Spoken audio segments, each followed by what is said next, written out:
Halo semuanya, di video ini kami, kelompok 5, akan membahas mengenai menyusun paragraf kalimat ilmiah. Simak terus ya, selamat menonton. Apa itu wacana?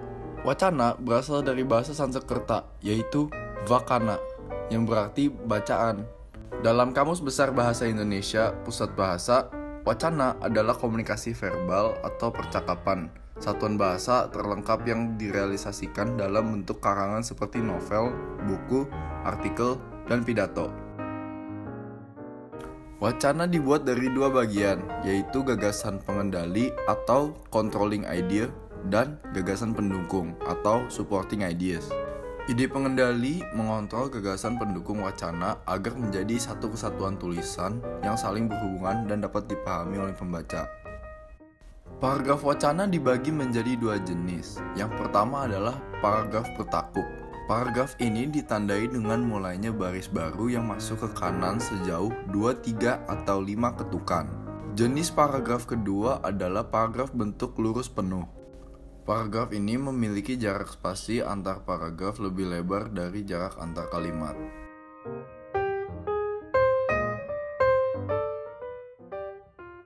Pada umumnya dalam satu paragraf terdapat beberapa kalimat. Namun, ada paragraf yang hanya terdiri dari satu kalimat, yaitu pada wacana naratif atau wacana populer.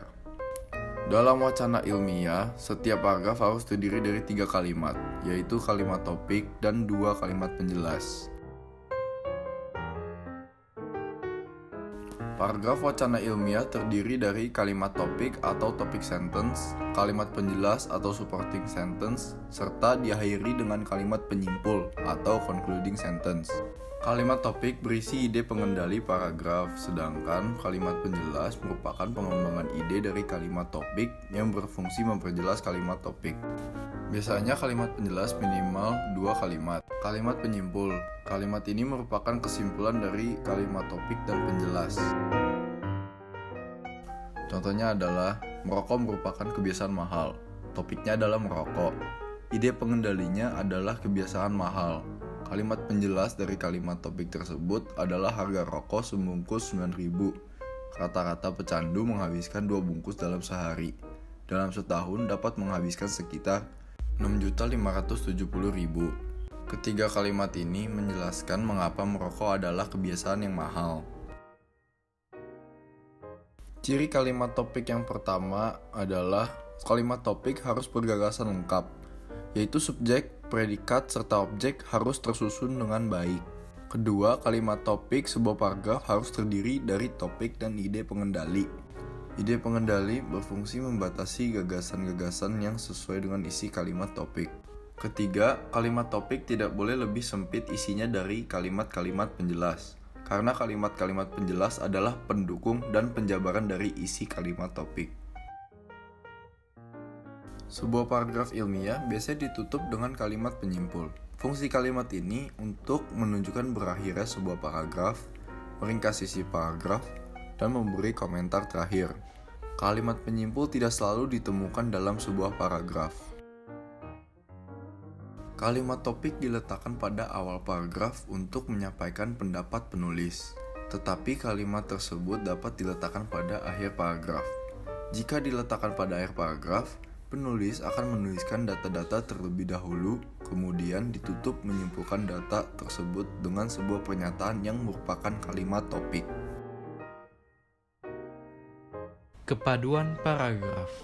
Kalimat-kalimat dalam paragraf tidak merupakan kumpulan kalimat saja, tetapi merupakan himpunan kalimat yang bertalian dalam satu rangkaian untuk membentuk sebuah gagasan. Dapat disimpulkan bahwa kepaduan paragraf dapat dilihat melalui susunan kalimat yang logis dan juga lewat kata-kata atau ungkapan pengait antar kalimat.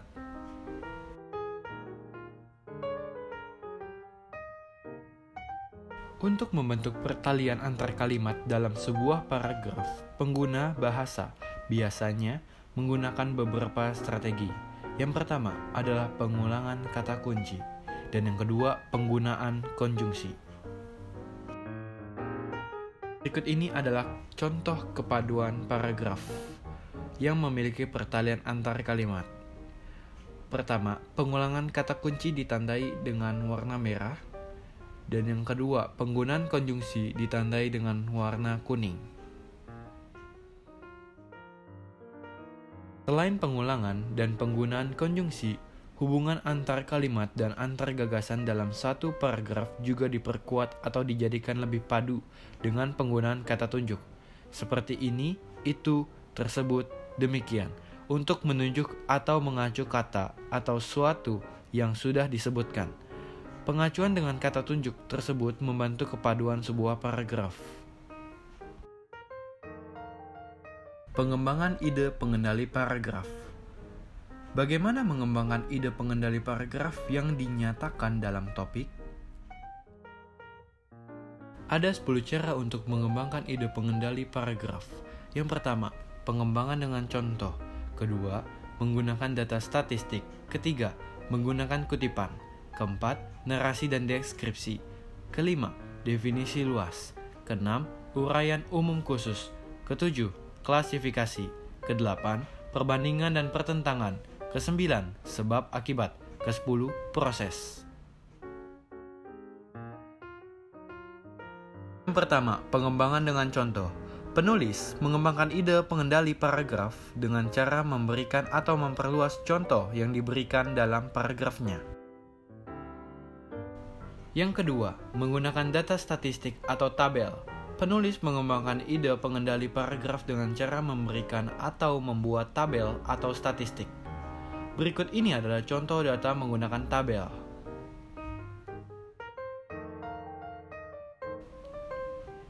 Yang ketiga, menggunakan kutipan. Penulis dapat mencantumkan kutipan orang lain dalam paragraf penulis.